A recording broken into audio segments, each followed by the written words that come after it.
Hey everyone, and welcome back to another explainer. Today we're diving into a really fascinating exploration of the human spine. But instead of just thinking of it as a basic stack of bones, I want you to picture this incredibly complex anatomical system as a masterful biological skyscraper. It's honestly an absolute marvel of engineering. It somehow manages to balance immense, weight-bearing strength with just this astonishing range of flexibility. So, before we get completely lost in all the Latin terminology, let's quickly map out our top-to-bottom tour. We'll start with the anatomy of the central axis, then look at the long support cables, move up to where skull meets spine, check out the protective membranes, and finally zoom in on the crucial inner stabilizers. All right, let's kick things off with Section 1, Anatomy of the Central Axis, the biological skyscraper. Picture the spine as a central biological axis.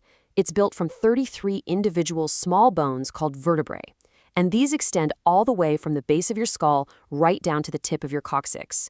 But obviously, bone grinding directly on bone would be a complete disaster, right? So to prevent that, they're separated by these amazing shock-absorbing fibrocartilaginous structures that we call intervertebral discs.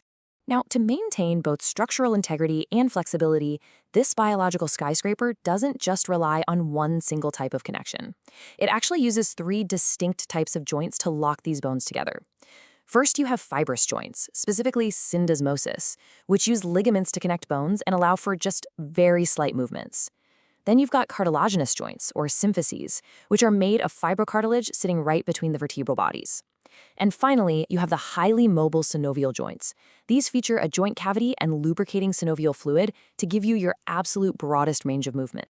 Moving right along to Section 2, the long support cables holding the structure together. Running down the front of the vertebral bodies, we have the anterior longitudinal ligament. You can think of this as a massive, primary stabilizing cable spanning the entire length of your spine.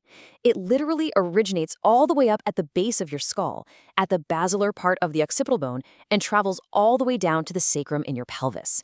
It's just this thick, super strong band holding the whole front of the structure together.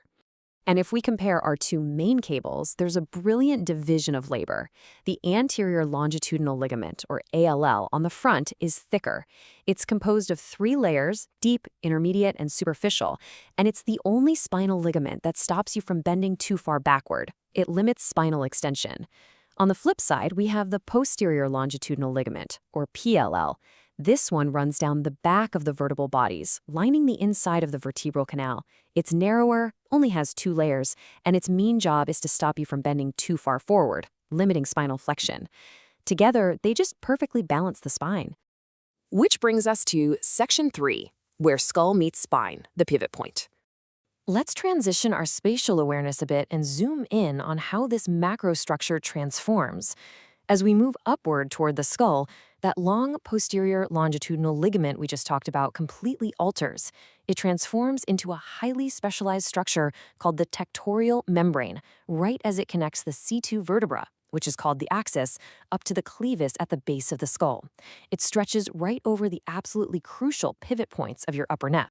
This tectorial membrane is made up of both deep and superficial fibers. And get this, the superficial fibers actually merge with the cranial dura mater. That's the outer protective membrane of your brain. Functionally, this structure restricts excessive head flexion and, crucially, absolutely critically, it prevents the dangerous backward displacement of the C2 vertebra's dents. The dents is basically this little bony peg that your skull pivots on, and this membrane acts as a heavy-duty shield to make sure it doesn't accidentally push back into your spinal cord. No way do we want that happening. Let's dive into Section 4, the protective membranes, shielding the pivot.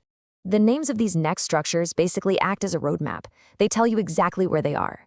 The anterior atlanto-occipital membrane connects the atlas, that's your first vertebra, C1, straight up to the occipital bone of the skull. Meanwhile, the anterior atlanto-axial membrane connects that same C1 atlas down to the axis, the second vertebra, C2. Both of these are dense, fibrous sheets that act as protective barriers for the delicate joint structures behind them, and they help limit excessive extension of your head. Okay, this next detail is absolutely brilliant. The posterior side of this joint features what is essentially a deliberate architectural defect. The posterior atlanto-occipital membrane doesn't form a perfect continuous seal. Instead, it forms this tiny arch over a groove on the C1 vertebra. Why? Well, to allow your vital vertebral artery to pass through completely unobstructed. It's this perfectly engineered gap designed to ensure the blood flow to your brain is never cut off, even when you're aggressively nodding your head. How cool is that?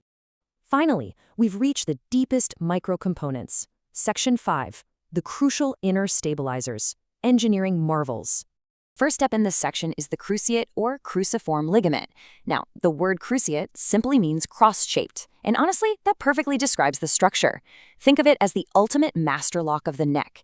It's located right at the atlantoaxial joint, and it's formed by a distinct horizontal band intersecting with vertical bands. This distinct cross formation isn't just for show either. This cross fundamentally secures the dens of the axis to the atlas. Remember that bony peg we talked about earlier? Well, this cruciate ligament is the primary stabilizer that locks that peg safely in place. That's what allows you to smoothly rotate your head left and right without the entire joint just slipping apart. Let's break this complex structure down step by step. Step 1, the incredibly strong horizontal band, called the transverse ligament, forms a ring that locks the whole pivot joint in place. Step 2, the superior longitudinal band stretches upward to the skull, firmly holding that horizontal transverse band exactly where it needs to be. And step 3, the inferior longitudinal band acts as a downward anchor connecting to the C2 vertebra to prevent the horizontal band from riding too far up. It's just a perfectly tensioned three-way anchoring system. Next, we have the alar ligaments. The real key takeaway here is that while the transverse ligament locks the pivot itself, these alar ligaments act precisely like your body's biological seatbelts. They stretch diagonally from the dens straight up to the base of the skull. So when you turn your head, these short, super strong bands aggressively slam on the brakes to prevent you from twisting your head way too far to the side. They strictly limit axial rotation. Now here's a bit of a fun anatomical mystery for you. With all these heavy-duty cables, cross beams, and seatbelts doing so much intense stabilization work, you might be wondering about this tiny little thing called the apical ligament of the dens. It sits smack in the middle, perfectly framed right between the powerful alar seatbelts we just mentioned. So, what critical function does this tiny ligament actually contribute to our biological skyscraper? Well, the surprising twist here is it might do absolutely nothing. I'm completely serious. This weak little band contributes almost zero structural stability. In fact, its biomechanical relevance is highly disputed in the medical community. Some experts think it's just a rudimentary leftover piece of fiber cartilage. And the best part, some people are just born completely without it, and they function totally fine. It's just this fascinating, quirky little detail in an otherwise rigorously engineered system. Ultimately, the spine forms the central axis of the human body. So as you go about your day today, glancing left and right, take just a quick second to appreciate this miraculous invisible suspension bridge that's keeping your head held high.